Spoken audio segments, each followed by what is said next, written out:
Primary learning classes में आपका स्वागत है दोस्तों। और आज जो है हिंदी विषय के अंदर हम जो टॉपिक लेके आए हैं वो है संधि, यानी कि किसी चीज को जोड़ना। दो वर्णों को जोड़कर जो विकार उत्पन्न होता है, जो परिवर्तन आता है, उसे हम संधि कहते हैं। आज हम यही सीखेंगे कि संधि क्या है और कितने प्रकार की होती है संधि। अंत तक वीडियो में बने रहिएगा। चलिए, तो सबसे पहले हम जानते हैं संधि की परिभाषा। संधि विच्छेद क्या होता है। देखिए, जब हम किसी दो वर्णों को आपस में मिलाते हैं, दो ध्वनियों को आपस में मिलाते हैं, तब उस ध्वनियों को या वर्णों को मिलाने से जो परिवर्तन बोलने में आएगा वो होता है संधि विच्छेद। इस प्रकार इसकी परिभाषा बनेगी, जब हम दो वर्णों या ध्वनियों को परस्पर मिलाते हैं, उससे जो विकार या परिवर्तन उत्पन्न होता है,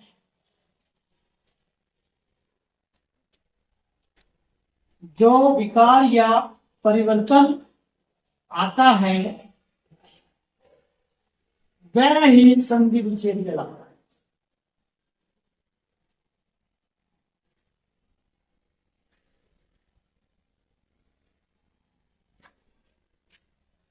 उसे ही संधि कहते हैं, उसे ही संधि कहते हैं।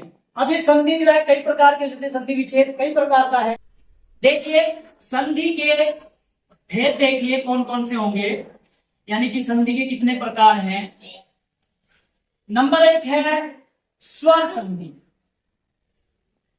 यानी कि जो हमारे स्वर। दूसरा देखिए व्यंजन संधि, और तीसरा है विसर्ग संधि। तो हम धीरे धीरे जो है इन तीनों प्रकार की संधि के बारे में जानेंगे। स्वर आपको पता ही है, ऐसे लेके आहा तक। व्यंजन कैसे लेके क्या ज्ञानी तक। और विसर्ग जो है, ये दो बिंदु जो संस्कृति में लगते हैं, इन्हें विसर्ग बोलते हैं। आहा की ध्वनि आती है की ध्वनि आती है इस विसर्ग में। तो इस विसर्ग पे भी हम आपको पूरी वीडियो बता देंगे। अभी हम संधि के ऊपर ध्यान देते हैं कि स्वर संधि, व्यंजन संधि और विसर्ग संधि क्या होती है, इसी के बारे में जानते हैं। पहला प्रकार लेते हैं संधि का, स्वर संधि।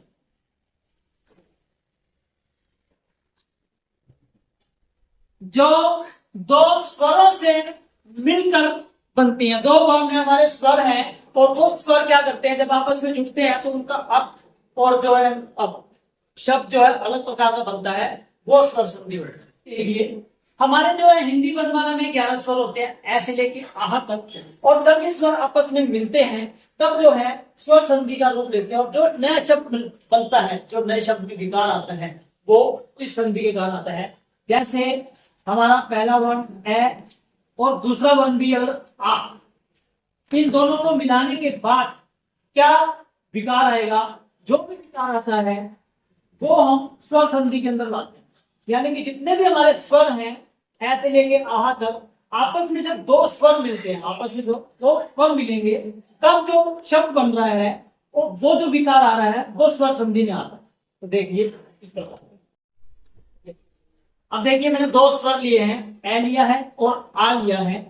ए भी स्वर है, आ भी स्वर है, इसके अंदर आ की मात्रा है, तो ये क्या बन जाएगा, आ बनेगा। अगर इन दोनों का जो जोड़ आता है, जब एक शब्द में ए है दूसरे में आ है, तो हमारा जो विकार उत्पन्न होगा वो आ होगा। देखिए कैसे, पैर है में परम और जमा में आत्मा।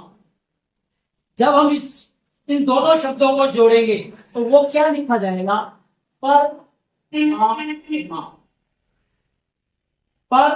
मैं और आ, ए और आ। यहाँ पे ए का साउंड आता है, ए की ध्वनि आती है मैं, ए की ध्वनि आई, आत्मा, आ की ध्वनि आई, ए और ए मिलकर के आ बनता है। तो इसलिए परम जमा आत्मा बन गया परमात्मा। जहां पे भी ये ए और आ की ध्वनि आए, स्वर ध्वनि आए, वहां पर जो है स्वर संधि के रूप में, आ के रूप में परिवर्तन हो जाएगा। सब परम जमा आत्मा। एक और देख लेते हैं इसका, ओके। अब अगला एक और उदाहरण देख लीजिए, ए और ए का ही। पुस्तक जमा आल्य। जब पुस्तक और आल्य यानी कि यहाँ पर ए का साउंड आ रहा है, ए की ध्वनि आ रही है, यहाँ पे आ की ध्वनि है, तब ये क्या बन जाएगा? पुस्तकालय। पुस्तक जमा आल्य पुस्तकालय, यानी कि ए और आ मिले बन गया स्वर ध्वनि के अंदर आ। दो स्वर हैं, ए का स्वर है, यहाँ पे साउंड है, यहाँ पे आ की ध्वनि है, ए आ मिलकर बनेंगे आ पुस्तकालय। तो इस प्रकार से ये बन जाएगा। जैसे जैसे आप इसकी प्रैक्टिस करेंगे आपको ये और अच्छे से समझ में आने लग जाएंगे और आप इनको जो है संधि विच्छेद आसानी से कर भी पाएंगे। एक और देख लीजिए, देव जमा आगमन। ये क्या बन जाएगा? यहाँ पे ए का साउंड है, ए की ध्वनि है, यहाँ पर आ की ध्वनि है, तो किसमें परिवर्तित होगा? आ की मात्रा में परिवर्तित होगा, आ की ध्वनि में आएगा, तो बन जाएगा देवागमन। देवागमन। तो इस प्रकार अब हम एक और स्वर लेते हैं। यहाँ पर देखिए, अब हम दूसरे स्वर ले रहे हैं, ई जमा बड़े, ई। और जब ये दो स्वर आपस में मिलेंगे तो कौन से स्वर के रूप में परिवर्तित होगा? ये बन जाएगा बड़ी ई के रूप में, यानी कि ई। और इसके कुछ शब्द देखिए तब आपको समझ में आएगा। नी जमा ईश। यहाँ पे छोटी की ध्वनि है, यहाँ पे बड़ी की ध्वनि है, तो क्या बन जाएगा? शब्द हमारा बन जाएगा, बड़ी की मात्रा में परिवर्तित होगा मुनीश। कहां परिवर्तित हो गया? यानी कि इसमें विकार आया है बड़ी की मात्रा में, मुनि जमा ईश बन गया मुनीश। तो ये भी क्या है? दो स्वर है हमारी, छोटी ई का स्वर है और बड़ी ई का स्वर है, तो इसमें परिवर्तित हुआ, बड़ी ई में परिवर्तित हुआ। इसी प्रकार से अन्य जितने भी स्वर है वो जो है इसी प्रकार से परिवर्तित हो जाते हैं किसी और रूप में, और विकार आने के बाद जो भी संधि विच्छेद होता है वो क्या बन जाता है? स्वर संधि। वो क्या बन जाती है? स्वर संधि। अभी जो आपको मैं स्वर जो है उनके संधि जोड़ दिखाता हूं और वो किस रूप में परिवर्तित होते हैं वो आपको मैं बता रहा हूं। देखिए किस प्रकार। तो देखिए कुछ स्वर आपके सामने में लिख रहा हूं, जैसे ए और आ किसमें परिवर्तित हो गया? आ में परिवर्तित होगा। ई और बड़ी ई किसमें परिवर्तित होगी? बड़ी ई की मात्रा में परिवर्तित हो जाएगी। अगला देखिए, आ जमा में ए किसमें परिवर्तित हो जाएगा? बड़े ए में। आ जमा ए बड़े ए में परिवर्तित हो जाएगा। देखिए, ई जमा आ ये किसमें परिवर्तित हो जाएगा? या में परिवर्तित हो जाएगा। ई जमा आ या। उ जमा आ ये बन जाएगा वा, इसमें परिवर्तित हो जाएगा। ये कुछ स्वर हैं जो इस प्रकार से परिवर्तित होते हैं, वो आपको मैंने अभी लिख के बताया। तो इनके शब्द भी इसी प्रकार से मैंने आपको बताए थे।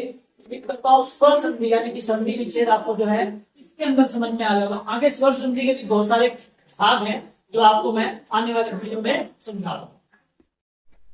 उम्मीद करता हूँ कि स्वर संधि और संधि की जो परिभाषा आपको समझ में आ गई होगी और स्वर संधि के बारे में पता चल गया होगा किस प्रकार से है।